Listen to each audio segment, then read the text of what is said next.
কারবালার ঘটনা নিয়ে আমরা যখন কথা বলতে চাই তখনও আমাদের সমাজের 3 শ্রেণীর বক্তব্য পাওয়া যায়।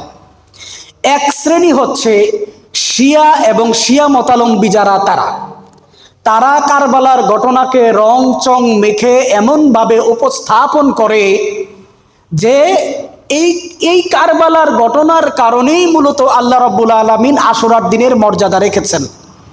আসলে ঘটনা এখানে না, আশুরার মর্যাদা সৃষ্টির শুরু থেকেই, কিন্তু ঘটনাক্রমে কারবালার ট্র্যাজেডি এই আশুরার দিনেই সংগঠিত হয়ে গেছে। আমরা কারবালার ট্র্যাজেডি নিয়ে কথা বলতে গেলে মানুষ পাই 3 ধরনের। এক ধরনের মানুষ আছে যারা এজিদ তো বুঝেন, মুআবিয়া রাদিয়াল্লাহু তাআলা আনহু এর ছেলে এজিদ, যেই এজিদের কারণে হুসাইন রাদিয়াল্লাহু তাআলা আনহুকে নির্মমভাবে শহীদ হতে হয়েছে। সেই এজিদের ব্যাপারে যখন কথা আসে তখন শিয়া মতাবলম্বী যারা আছে তারা এজিদকে সরাসরি কাফের এবং জাহান্নামী ঘোষণা করে। দ্বিতীয়ত আরেক দল আছে যারা এজিদকে এনিয়ে বেনিয়ে নিরপরাধ সাব্যস্ত করতে চায় এবং এজিদকে জান্নাতি হিসাবে সার্টিফিকেট দিতে চায়। মাঝামাঝি আরেক দল আছে, তারা বলে আমরা এজিদ এর ব্যাপারে লাআনাতুল্লাহি আলাইহি অর্থাৎ আল্লাহর গজব তার উপরে নাজিল হোক এটাও বলবো না, আবার রহমতুল্লাহি আলাইহি বা আল্লাহর রহম তার উপরে বর্ষিত হোক এটাও বলবো না, বরং আমরা এখানে তাওয়াক্কুফ বা নীরবতা পালন করব, এই ফয়সালা আল্লাহর উপরে দিয়ে দিব। কারণ আল্লাহ যেহেতু এটা ঐতিহাসিক একটা বিষয়, আর ইতিহাস কখনো শতভাগ সত্য হয় না, ইতিহাসের মধ্যে কিছু সত্য থাকে আবার কিছু মিথ্যাও মিশ্রিত থাকে। এই জন্য আমরা এজিদের ব্যাপারে কি অবলম্বন করব? নীরবতা অবলম্বন করব। আমরা তার ব্যাপারে কোনোই মন্তব্য করব না। কিন্তু ঘটনা যেহেতু ঘটেছে এবং এটা থেকে তো আর আমরা বিরত থাকতে পারবো না, পারবো কি? পারবো না। তো আমরা ঘটনাটা আপনাদের সামনে সংক্ষিপ্ত পরিসরে আলোচনা করার চেষ্টা করব। আমরা ছোটবেলায় গজল গাইতাম, উড়িয়া যাও রে জুরার কবুতার মা ফাতেমা কান্দিয়া কয়, আজি বুঝি কারবালার আগুন লেগেছে মোর কলিজায়। শুনছেন না এই গজলটা? আচ্ছা, এই গজলটা মূলত শিয়াদের তৈরি, বুঝছেন? 2টা গজল আছে এরকম। একটা হলো এটা যে উড়িয়া যাও রে জুরার কবুতর মা ফাতেমা কান্দিয়া কয়। আরেকটা গজল হচ্ছে এরকম, আপনারা শুনছেন কিনা? খাতুন জান্নাত মাগো ফাতেমা আমার, এ বিশ্ব জগৎ মাগো করিবেন উদ্ধার। শুনছেন এটা? ইউটিউবে সার্চ দিয়া দেখেন। কোরআন হাদিস দিয়া কোনোভাবেই প্রমাণিত না যে ফাতিমা রাদিয়াল্লাহু তাআলা আনহু এই বিশ্বজগৎকে তড়াবেন।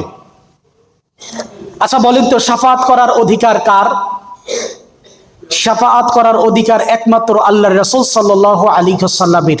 তিনি সর্বপ্রথম শাফাআত শুরু করবেন। এরপরে আল্লাহ রাব্বুল আলামিন কিছু কিছু স্পেশাল মানুষকে শাফাআত করার অনুমতি দেবেন, এটা অনেক পরে। কোনো হাদিস দিয়ে প্রমাণিত না যে ফাতেমা রাদিয়াল্লাহু তাআলা আনহা মানুষকে শাফাআত করে বিশ্বজগৎ তরাবেন, কিন্তু শিয়ারা এই গজল বানাইছে। যাই হোক, ওদের নিয়ে আমরা কথা বলতে চাচ্ছি না, বোঝাতে চাচ্ছি আল্লাহর রাসূল সাল্লাল্লাহু আলাইহি ওয়াসাল্লাম ইন্তেকাল করেন 11 হিজরিতে। কত হিজরি? 11 হিজরি। ইমাম হুসাইন রাদিয়াল্লাহু তাআলা আনহু শহীদ হন 61 হিজরিতে। কত হিজরি? এবার বলেন মাঝখানে কত বছর ডিফারেন্স? 50 বছর। 50 বছর আল্লাহর রাসূল সাল্লাল্লাহু আলাইহি ওয়াসাল্লাম এর ইন্তেকালের 6 মাস পরে ফাতেমা রাদিয়াল্লাহু তাআলা আনহা ইন্তেকাল ফরমান। কত মাস পরে? তাহলে ফাতেমা রাদিয়াল্লাহু তাআলা আনহার ইন্তেকালের কত বছর পরে ইমাম হোসেন শহীদ হয়? 50 বছর পরে। তাহলে 50 বছর পরে শহীদ হন, আর গজলের মধ্যে বলতেছে ফাতেমা রাদিয়াল্লাহু তাআলা আনহা বলেন, উড়িয়া যাও রে জুরার কবুতর মা ফাতেমা কান্দিয়া কয়। বুঝেন নাই মনে হয়? তাহলে এই বাস্তবতার নিরিখে যদি যাই তাহলে আমরা বুঝি এই গজলটা হলো একটা নিরেট গাঁজাখুরি একটা গল্প। এখন কেউ যদি বলে যে এটা তো হচ্ছে আধ্যাত্মিক ব্যাপার, ফাতেমা রাদিয়াল্লাহু তাআলা তো হচ্ছেন জান্নাতের সর্দারনি, তিনি জান্নাত থেকে দেখে দেখে এই কথা বলতেছেন। এখন জান্নাত থেকে যে তিনি এই কথা বলতেছেন, এটা কি কোরআন হাদিস দিয়ে প্রমাণিত? তাহলে আমরা বেশি কথা বলতে যাব কেন? যাক, এগুলো নিয়ে কথা বলতে গেলে অনেক কথা বলতে হয়। আল্লাহর রাসূল ইন্তেকাল ফরমালেন 11 হিজরিতে। কত হিজরি? 11 হিজরিতে আল্লাহ রাসূল ইন্তেকাল ফরমান। এরপরে খেলাফতের দায়িত্ব পান হযরত আবু বকর রাদিয়াল্লাহু তাআলা। বলেন তো কে পান? আবু বকর। তিনি 11 হিজরি থেকে 13 হিজরি পর্যন্ত 2 বছর খেলাফতের দায়িত্ব পালন করেন। এরপরে খেলাফতের দায়িত্ব পান হযরত উমর রাদিয়াল্লাহু তাআলা আনহু। তিনি 13 হিজরি থেকে 24 হিজরি পর্যন্ত মোট 10 বছর খেলাফতের দায়িত্ব পালন করেন। এরপরে তিনি শাহাদাত বরণ করেন। উসমান রাদিয়াল্লাহু তাআলা আনহু 24 থেকে হিজরি 24 থেকে 35 পর্যন্ত, অর্থাৎ হযরত উসমান রাদিয়াল্লাহু তাআলা আনহু 24 হিজরি থেকে 35 হিজরি পর্যন্ত মোট 12 বছর খেলাফতের দায়িত্ব পালন করেন। তিনিও শহীদ হন। এরপরে আসেন হযরত আলী রাদিয়াল্লাহু তাআলা আনহু। তিনি 35 হিজরি থেকে 40 হিজরি পর্যন্ত মোট 5 বছর খেলাফতের দায়িত্ব পালন করেন। এরপরে খেলাফতের দায়িত্বে আসীন হন হযরত হাসান রাদিয়াল্লাহু তাআলা আনহু। তিনি 6 মাসের মতো খেলাফতের দায়িত্বে আসীন ছিলেন।